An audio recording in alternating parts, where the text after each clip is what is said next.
Public चुप है, यहाँ का विपक्ष चुप है, यहाँ के साधु संत चुप है, यहाँ के सारे तमाम लोग चुप है। इसलिए आज के कार्यक्रम में हम कह रहे हैं कि बांग्लादेश में हिंदुओं पर अत्याचार हो रहा है और पूरा भारत चुप क्यों है। इसको बोलना होगा, क्योंकि अगर भारत ही नहीं बोलेगा तो उनके लिए बोलने वाला कोई नहीं है। संयुक्त राष्ट्र में तो एक कर्मकांड के तौर पर इसका जिक्र होगा, उल्लेख होगा, एक कागज पर ब्लैक एंड व्हाइट में कुछ निषेध किया जाएगा, कुछ सर्च कमेटी भेजी जाएगी, होगा कुछ नहीं, बस खात्मा होता रहेगा। और कभी 24% रहे हिंदू, वहां पर अब एक डिजिट में आ गए हैं, लेकिन फिर भी कोई कुछ बोलने को तैयार नहीं। और खास करके अब जब वहां पर अत्याचार की परिसीमाएं लांघ चुकी है, अब इतनी स्थिति खराब आ गई है कि जैसे पलायन हुआ था कश्मीरी पंडितों का कश्मीर से, जैसे पलायन पाकिस्तान से हिंदुओं का हुआ बड़े पैमाने पर, वैसा पलायन अब बांग्लादेश से भी हो जाएगा, शुरू हो चुका है। अगर इसको रोका नहीं गया तो ये सही नहीं होगा। इसलिए हम आपके सामने बिंदास बोल में आज का ये मुद्दा लेकर आए हैं। आपको कॉल करके अपनी बात को रखना है, इस विषय पर क्या हो सकता है ये सजेशन भी देने हैं। स्थिति, कारण और परिणाम, ये जो बिंदास का फॉर्मेट है, इसी फॉर्मेट में हम आगे जाएंगे। आप अपनी कॉल हमको करने के लिए स्क्रीन पर चल रहे नंबरों पर फोन करें और यहां पर दिए जाने वाले इंस्ट्रक्शन को फॉलो करें। आप हमें सोशल मीडिया के द्वारा भी अपनी बात पहुंचा सकते हैं। उसके लिए आप फेसबुक पर, ट्विटर आर्कूट पर और गूगल प्लस पर भी जा सकते हैं। साथ में हमारी वेबसाइट है sudarshannews.com, यहां पर भी आप अपनी प्रतिक्रियाओं को दे सकते हैं। आइए आपके कॉल और आपकी प्रतिक्रिया लेने के पहले हम नजर डालते हैं मुद्दे पर। सर्वधर्म संभाव और वसुधैव कुटुंबकम को जीवन का आधार मानने वाले हिंदुओं की आज के दौर में काफी दयनीय हालत बनती जा रही है। खासकर बांग्लादेश और पाकिस्तान में, इन देशों में लगातार हिंदुओं पर अत्याचार के मामले बढ़ रहे हैं। यहाँ जबरन, धर्मांतरण, यौन उत्पीड़न, धार्मिक स्थलों पर आक्रमण, सामाजिक भेदभाव, संपत्ति हड़पना आम बात हो गई है। आज भारत से बाहर रह रहे हिंदुओं की आबादी लगभग 30 करोड़ है। हिंदू अमेरिकन फाउंडेशन की 8वीं वार्षिक मानवाधिकार रिपोर्ट में बांग्लादेश में हिंदुओं पर हो रहे अत्याचारों का खुलासा हुआ है। रिपोर्ट के अनुसार उन्हें इस्लामिक मदरसों में रखकर जबरन मतांतरण का दबाव डाला जाता है। बांग्लादेश ने vested properties return amendment bill 2011 को लागू किया है, जिसमें जब्त की गई या मुसलमानों द्वारा कब्जा की गई हिंदुओं की जमीन को वापस लेने के लिए क्लेम करने का अधिकार नहीं है। इस बिल के पारित होने के बाद हिंदुओं की जमीन कब्जा करने की प्रवृत्ति में काफी ज्यादा बढ़ोतरी हुई है।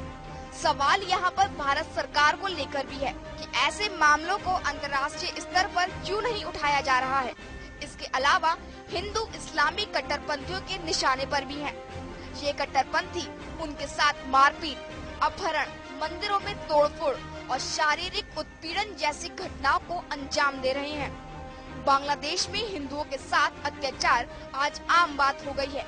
बांग्लादेश में हो रही हिंसा की गाज अक्सर वहां के हिंदुओं और उनके मंदिरों पर गिर रही है। राष्ट्रपति प्रणब मुखर्जी 3 दिन के बांग्लादेश दौरे पर हैं।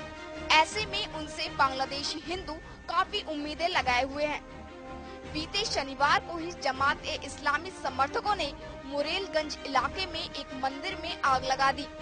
पूरे देश में कई हिंदुओं के घरों और दुकानों को निशाना बनाया गया है। करीब 70 हिंदू परिवारों को अपना घर-बार छोड़कर अन्य जगह शरण लेनी पड़ी है, क्योंकि जमात के लोग हिंदुओं के घर जलाने के साथ साथ उनकी पिटाई भी कर रहे हैं। बांग्लादेश में फैली इस हिंसा पर अमेरिका ने भी चिंता व्यक्त की है, मगर भारत सरकार अब भी मौन बरती हुई है। इन घटनाओं ने बांग्लादेशी हिंदुओं को 1971 के दौर की याद दिला दी है। तो ऐसे में सवाल खड़ा होता है कि बांग्लादेश में हिंदू अत्याचार पर भारत सरकार चुप क्यों है? क्या है आपका कहना? आप हिम्मत कर बेखौफ होकर बोलिए, क्योंकि ये बोलने का वक्त है। इस समय चुप बैठने वाले को इतिहास कभी माफ नहीं करेगा। हमारे साथ वीडियो कॉलर जुड़े हैं, बात करते हैं। नमस्कार, बोलिए सर।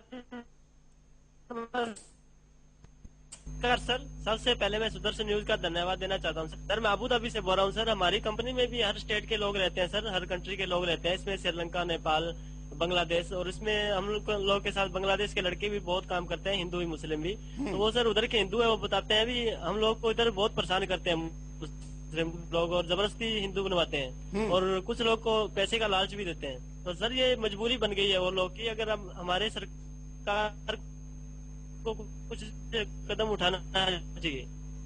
बिल्कुल, धन्यवाद। विदेश में बैठे लोगों को चिंता है, ये विषय अब तक मीडिया में आया नहीं, क्योंकि मीडिया तो, और यहाँ की जो एनजीओ है, ह्यूमन राइट के एक्टिविस्ट है, वो गुजरात के विषय में तो 12 साल बाद भी चिल्लाते हैं, लेकिन 12 घंटे पहले बांग्लादेश में हुए और लगातार कई सालों से हो रहे इस अत्याचार पर वो चुप है। उनको यह आह्वान करते हैं, उनको हम आज बिंदास बोल से एक तरीके से उनकी क्रेडिबिलिटी साबित करने के लिए चैलेंज करते हैं कि इस विषय पर क्यों नहीं बोलेंगे।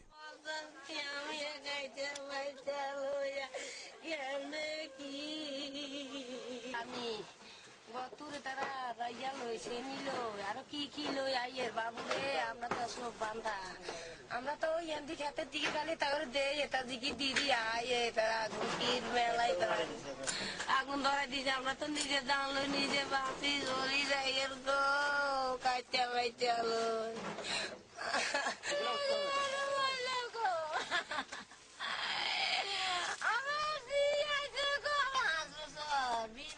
ये देखिए, ये बांग्लादेश की स्थिति है। इनके घर जला दिए गए हैं। ये आपकी बहन है, ये आपकी माँ है, फिर भी आप चुप कैसे हैं?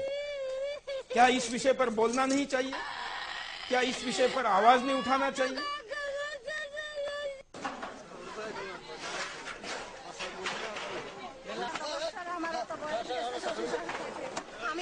ধরনের আমি আর কিছু দেখি নাই, এখন মানুষ মানে মাটি তৈরি করছি, আমার লুটপাট করে ভিড়ি বাড়ি আগুন জ্বালাই, ছেলে খেয়ে প্রাণের ভয়ে আমি চলে গেছি মুসলমান বাড়িতে। আমি আসলে ভালো দেখি যে কিছুই নাই, সব बंगाली में बोल रहे हैं, इसलिए आप समझ नहीं भाषा सकते तो भाव समझ सकते हैं। उनका चेहरा बोल रहा है, वहां की स्थिति बोल रही है, वहां का दृश्य बोल रहा है, वहां कितना दुखद, कितना भयावह माहौल है, ये बोल रहा है, लेकिन हिंदुस्तान नहीं बोल रहा है। कॉलर से बात करते हैं। नमस्कार। नमस्ते, हम सुनीता पांडे बोल रहे हैं। हाँ। सरकार ये समझती है कि हिंदू तो बटे हुए हैं, उनको रोटी डालो साथ आ जाएंगे, मुसलमानों की केवल वोट की चिंता करती है। बांग्लादेशी मुसलमान जो भारत आ चुके हैं वो आज 5 करोड़ हो चुके हैं। हिंदुओं से सरकार को कोई मतलब नहीं है। हिंदुओं की बात करने वाला आदमी सांप्रदायिक समझा जाता है, किसी और धर्म की बात करना सेकुलर समझा जाता है। 24 परगना जिला या जोरहट के दंगे, 24 परगना की बात तो आज तक किसी बाहर ही नहीं आई सिवाय सुदर्शन चैनल के। सरकार अपनी कोई भी जिम्मेदारी हिंदुओं के प्रति नहीं समझ रही है।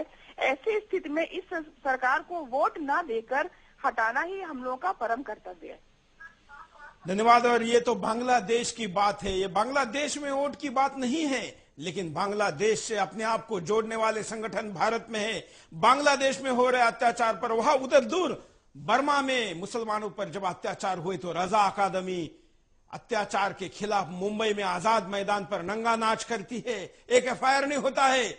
लेकिन बांग्लादेश में हो रहे इस अत्याचार पर एक भी हिंदू संगठन मुंह नहीं खोल रहा है। क्या हो गया है, क्यों चुप है? यह जवाब इनको भी देना पड़ेगा। स्काइप पर हमारे साथ कॉलर जुड़े हैं, उनके पास चलते हैं। नमस्कार। जय श्री राम सर। बोलिए। प्रथम सुरेश सर को मेरा शत शत प्रणाम। मैं आपके चैनल के जरिए ये नपुंसक सरकार से ये पूछना चाहता हूँ कि जब बांग्लादेश के हिंसाचार के चर्चे विदेशी संसदों में उठते हैं तो हमारी सरकार मौन, बहिरी और अंधी होके क्यों बैठी है? जब विश्वरूपम फिल्म पे तो पूरी की पूरी सरकार मुस्लिमों की तरफ से खड़ी होती दिखती है, तो हम हिंदुओं पे इतना चुप्पी क्यों? बांग्लादेश के उसके ही तरीके से उसको जवाब देना चाहिए। मैं जनता से ये विनती करता हूँ, अब जागो, उठो, आवाज उठाओ, नहीं तो अगले 10 साल में हमारी भी यही हालत होगी। जय हिंद, जय भारत। वैसे तो यह हालत बंगाल में हो चुकी है, ये हालत आसाम में हो रही है, वहां पर बांग्लादेश के पहले ही ये सारी चीजें हो रही, लेकिन बांग्लादेश अंतिम सांसें ले रहा है, वहां पर का हिंदू अंतिम सांसें ले रहा है। ये 24% कमी था जो अब सिंगल डिजिट में आ गया है, लेकिन फिर भी भारत मौन है। यह बात केवल सरकार की नहीं है, भारत की सरकार ने तो बोलना ही चाहिए, लेकिन भारत का विपक्ष क्यों चुप है? भारत के हिंदू संगठन क्यों चुप है? भारत का मीडिया इस पर खबर क्यों नहीं चलाता है? भारत के स्वयंसेवी संगठन क्यों चुप है? यह भी उतना ही महत्वपूर्ण मुद्दा है। हमारे साथ कई कॉलर जुड़े, हम उनके पास भी जाएंगे, वीडियो कॉलर के पास भी जाएंगे। हम फेसबुक की प्रतिक्रिया भी आपको दिखा रहे, लेकिन हम यहां नजर डालते हैं कारणों पर। सरकार के लिए बांग्लादेशी हिंदू नहीं, बांग्लादेशी घुसपैठिए महत्वपूर्ण। 1 करोड़ से ज्यादा बांग्लादेशी घुसपैठिए भारत में अवैध तरीके से रह रहे हैं। सीमावर्ती क्षेत्रों में ये घुसपैठिए स्थायी भारतीयों को ही खदेड़ रहे हैं, मगर भारत सरकार इन्हें गले लगाए हुए है। भारत सरकार को हिंदू बांग्लादेशियों का वोट नहीं मिलता है, इसीलिए कोई भी आवाज नहीं उठाता।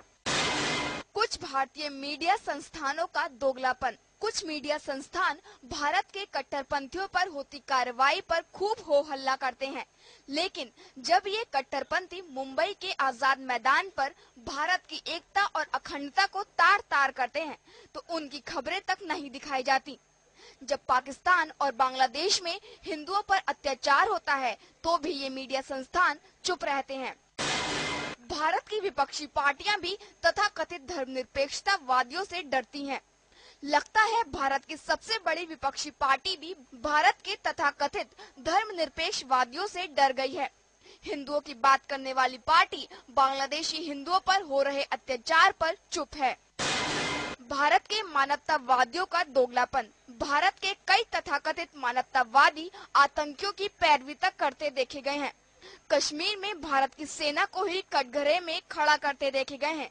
अलगाववादियों का साथ देते देखे गए हैं, मगर कभी कश्मीरी पंडितों पर नहीं बोले और न ही कभी पाकिस्तान और बांग्लादेश में हिंदुओं पर हो रहे अत्याचार पर बोले। भारत सरकार का दूसरे देशों में हो रहे अत्याचार पर दखल न करने का दिखावा। भारत सरकार दुनिया में अपने आप को ऐसा दिखाना चाहती है कि वो किसी भी देश के अंदरूनी मामलों में दखल नहीं करती, मगर हमारे पड़ोसी शाहरुख खान जैसे लोगों की बातों पर ही भारत सरकार को सुरक्षा देने की बात करते हैं। हिंदू और हिंदू संस्कृति को खत्म करने की साजिश। पाकिस्तान और बांग्लादेश में तो हिंदू सुरक्षित है ही नहीं, भारत के भी कुछ भागों में हिंदू सुरक्षित नहीं है। भारत सरकार में ही ऐसे कई लोग हैं जो हिंदुओं और हिंदुओं की संस्कृति से घृणा करते हैं। या भारत में क्या स्थिति है? एक शाहरुख खान बस कुछ बोल देता है तो पाकिस्तान का गृह मंत्री उसके लिए सामने आकर बोलता है कि पाकिस्तान में आइए, हम आपको सुरक्षा देंगे। भारत सरकार को कहता है, खुलेआम मीडिया में चेतावनी देता है कि शाहरुख की सुरक्षा भारत सरकार की प्राथमिकता होनी चाहिए, लेकिन हमारे भाई वहां पर जो मर रहे हैं उनके लिए भारत सरकार तो क्या, कोई एक सांसद तक आवाज उठाने को तैयार नहीं है। वीडियो कॉलर के पास चलता है। नमस्कार। नमस्कार सुरेश जी, मैं आनंद शर्मा नई दिल्ली से बोल रहा हूँ। हाँ। ये जो हिंदुओं के साथ जो अत्याचार हो रहा है, पहले सुनने में आया था कि पाकिस्तान में भी ऐसा हुआ है कि हमारे हिंदुओं पे इतना अत्याचार कर किया गया है, और बांग्लादेश में अब आपके माध्यम से पता चला है। मैं ये चाहूंगा अगर भारत सरकार इस बारे में चुप रहेगी, इन हिंदुओं को बचाने के मामले में अगर चुप रहेगी, तो फिर कौन आगे आएगा? ये तो भारत सरकार का ही कर्तव्य बनता है कि वो हिंदुओं की रक्षा करें, और जो हमारे जितने भी प्रवासी हिंदू जो कि देश से बाहर हैं, उनके बारे में इंटरनेशनल दबाव डालें दूसरी गवर्नमेंट पे, ताकि हमारे जो हिंदू हैं वो बेखौफ अपने वतन में और अपने वतन में भी और दूसरे देश में भी रह सकें।